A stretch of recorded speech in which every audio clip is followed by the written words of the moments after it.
Welcome. Hi, everyone. I am Creatively Lisa. Hi, Vibin in from Long Beach, California. Welcome to today's live. Have you ever walked into a treat aisle and wondered what's in that bag? Like it looks good. You look at it, it has all these keywords on the front of it. It says healthy, it says natural, vet approved, all of these trigger words. And yet you're looking at it, and the last time you checked, treats, real food, real treats were not these funky colors. Vibrant, bright reds, greens, all of these colors, they weren't. And you're wondering, is this actually good for my dog? Is it really good? I battled with this myself. I used to think that treats were harmless, simple little fun things, little bits of love, little bits of rewards that would bring us closer together. It was fun. They would sit, they would do these things, and I would just get them. I didn't realize the significance of it. So when the bag said vet approved or natural on it, I thought I was doing the right thing. I thought, oh my gosh, this is amazing. Such good treats for the pup. But what the problem was, and what I didn't realize, in all of those treats, and this started out with my boy Joey, he loved treats. He'd take me right over to the bin, and that's what we did. And I got him all these different kinds of treats. Part of the time it was because I was concerned about cost. So I'm like, oh, it's a great deal. Not necessarily. Where are you buying it from? What's in the bag? I didn't realize that. I was buying them at the 99-cent store. I was buying them here, buying them there, buying them everywhere. And what I was actually doing is two things.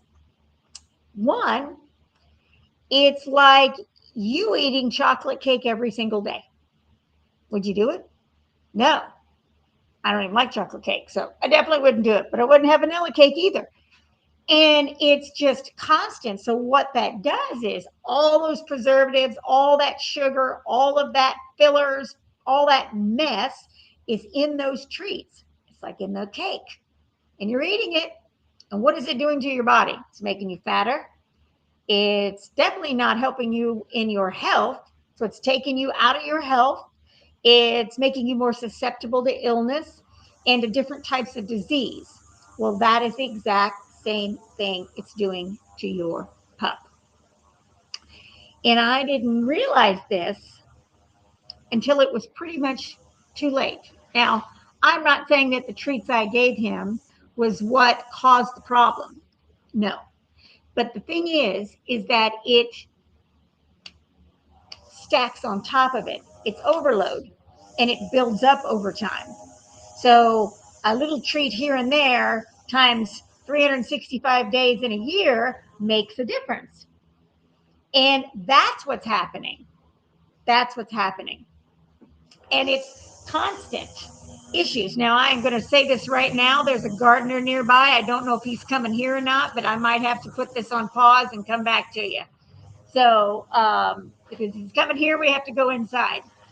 But anyway, so that's what it is. I didn't know. So what it did do, I know, to Joey is that overload, toxic overload, made him more susceptible to the other illnesses, made him more susceptible to the environment. So the chemicals and the toxic products that I was already using in the house, now the treats on the outside as well, feeding him all of these things are making a huge issue.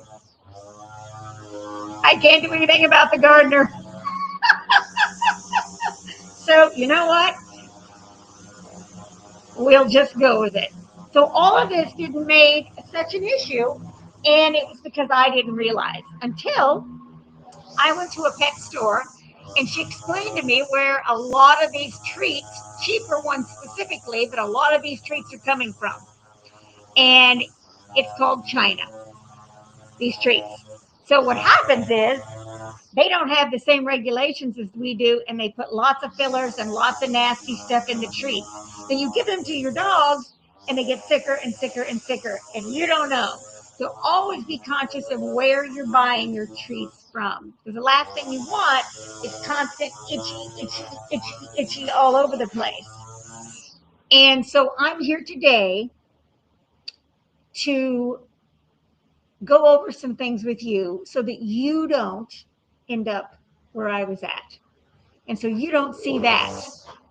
So I don't want you concerned about your dog being sick from the treats that they're eating. So, with that said, let's get to it, shall we? Okay. We're just going to have to go with the noise because there's nothing I can do about it. So, it is what it is. So, I dealt with Joey constantly itching and scratching, and he started gaining weight. Tulli did too until I figured it out. And that he just seemed to just not be like he normally had been. He was just kind of off, fading somewhat. And I couldn't figure out what it was. And man,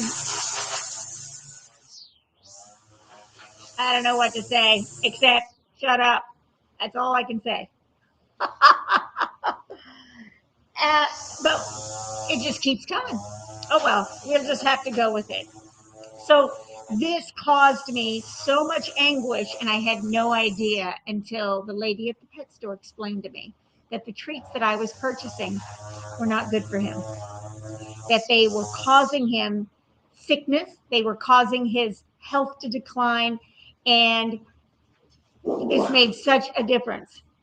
So, with that said, I was so worried. It's not about one piece of cake that actually causes the problem. It's daily habits of constant cake, a lot of cake. And that actually takes its toll on their bodies, most importantly. And so by cutting that back or out or being very conscious of where you get the treats will make a massive difference in what you're doing, how you're feeding them, how they feel, and their overall health down the road. All right. So here's the thing, there are hidden culprits in your treats. Even some of the good ones have added extras in it. But if you're conscious of where you're buying them from, that will make a difference. And you have to just look at the labels. So I want to kind of walk through the dirty five, the dirty main five. Now, there's more out there, but these are the top five that are in most treats that you will find on the market. In traditional stores, there'll be less of them in specialty dog stores specifically, but they're additives and they're fillers. So propylene glycol is number one. So we're going to go over five different toxic ingredients that's in your dog's treats. Number one, propylene glycol. Guess what that is? That's an ingredient of antifreeze. Yes, let that sit for just a minute. Let that sit. And that is good to keep it moist. Makes it look good. Number two, BHA and BHT. And these are known carcinogens, and they're used as preservatives in treats. They'll list them. Most they list artificial colors. That is red number 40, extremely toxic. Yellow number 5, blue number 2. Now, let me ask you, why is blue or any coloring, mind you, in treats, but especially blue? Because they're looking at your eyes, what looks good to you, not what's actually good for your pup. So, all of these colorings are tied to hyperactivity and cancer. Let that sit. Why do our dogs these days get cancer so much? It's not just because all of a sudden, it's because, yes, the environment naturally is a little more toxic, but it's the ingredients that we use in our cleaning products and in the treats and food that we feed our pets and us and us. And this is a big one. Now, here's another one: corn, wheat, and soy fillers. These are cheap, highly inflammatory, and they cause a lot of gut and skin allergies and flare ups. And then we have the big one. This one's bad too. Now, they're all bad. This one's a big one too: rendered meat meals and byproducts. These are just additive fillers, anything on the floor, whatever was in there, roadkill, bugs, you name it. And they're fillers. And they're turned into powder a lot of the time, and they're put back into the treats and food. And that is not good for your dog. It's not good for you. Fillers in your food, but it's not good for your dog. And it can make them sicker and sicker and sicker. These are mystery proteins, very low quality, and they cause a toxic buildup in your pup over time. So just let that sit. Now here's a big one too. It's however they're processed, they could also have advanced glycolic endgames, AGEs, and these are a high carcinogen as well. So there's actually 6 top toxic ingredients that are added to treats. So it's very conscious of where you buy your treats from. So much so. Now, we want to weave this in to what is important on a day-to-day basis. So number one is we've got to stay away from these toxic ingredients. Look at the words and the ingredient list on the back of the bag. If it doesn't have one, don't buy it. If you can't understand what's in it, like meat, beef, fish, elk, if you can't understand it, then don't buy it. It's not serving your pup at all. And it's going to make them sicker and sicker and in and out of the vet. And then we've got a whole other game going on. So avoid those and focus on main sources of protein, simple treats that can make a huge difference in single ingredient in their health. That's simple.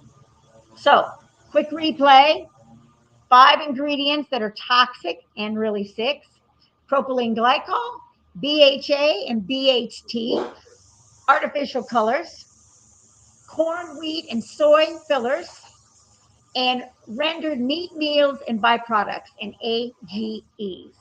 Majority of these, they come from China. And as I said, the regulations, they're very cheaply made and the regulations are very minimal. So we want to stay away from that. So always look at where it's manufactured at. Is it in the United States or is it made in China or other countries? So look very closely at these. All right. So what was a transition for me was my boy getting sick. And I started just learning. And then I had my girl Chloe, and she came to me with a heart condition. And so I was very conscious of what I fed her and what she ate because I wanted to help her body, not deplete it. And so I was conscious on the food that she ate, the treats, everything had to be real, raw, and very minimal ingredients, and all organic, grass-fed, free range, all of that. And that made such a difference. So when Tulli came along, I was well in the know on all of this. And right from the beginning, I was very conscious of the treats that I gave her. And that was a special time for us. Treat time. She'd go to the bin. I'd sit down on the floor with her and we'd hold hands. I'd say, hold my hand. And I would feed her, give her treats. And this is how I trained her as well. Lots of treats, lots of treats, lots of natural, holistic, simple, minimal ingredient treats. Her results were miraculous. She never grayed. She never got arthritis. She didn't have gut problems. She was extremely healthy until she transitioned. And that was a blessing, such a blessing. I started wrapping all of that chocolate cake mess right in the trash. Gone, gone, gone. Keep it clean and simple. That's all it is. Simple, clean ingredients and very minimal ingredients. The lesser the ingredients, the better. I'm going to give you a little a little treat hack right now because I learned this purely by accident.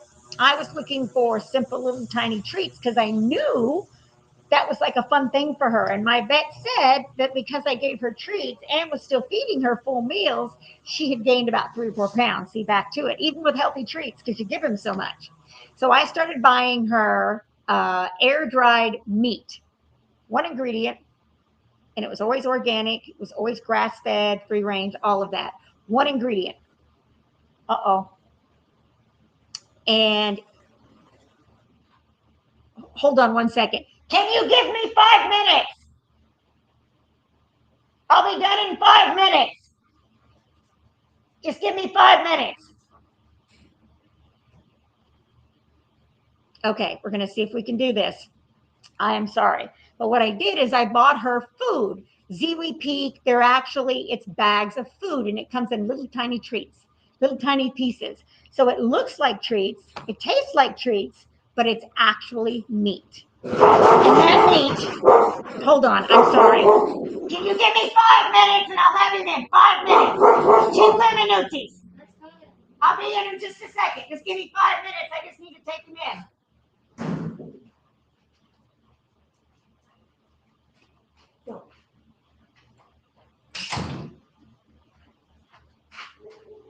Well, who'd have thought that this was going to happen? But hey, it is what it is. So I would buy these bags in 2 and 3 pound bags. Okay. 2 and 3 pound bags, and they lasted. And it was buying food, not treats. So it's so much more cost effective. And then I just cut back on the actual food. I cut back on the quantity. So it made such a difference. She cooked weight. It was perfect. And it was so easy. And moving forward, that's all I bought. So it worked out. So these are simple, easy things that you can do. So helpful tips moving forward is you want to choose simple, single ingredients in your treats. You want to DIY and make them yourself. Sweet potato slices baked at home are fantastic and they're magic, and your dog will love them. And rotate them out periodically, just like you do with any other types of foods and different things, so that it helps support a balanced, full diet. So, I'm going to go over this a little bit more in detail in the text and stuff that we do this week because this live kind of went awry and I apologize. But keep these simple little swaps close by so that you can start feeding your dog higher quality treats and you can feel much more confident knowing that your pup is well cared for. Choose simple ingredient treats, DIY all you can, like sweet potatoes, and rotate them frequently so it builds balance in their diet. So, with that said, thank you so much for watching. It's not about never having chocolate cake again, it's about looking at the ingredients of the chocolate cake and shifting it out a little bit. Every day is a choice to live a more holistic, better life and bring that to your pup. Why not start today? Mwah.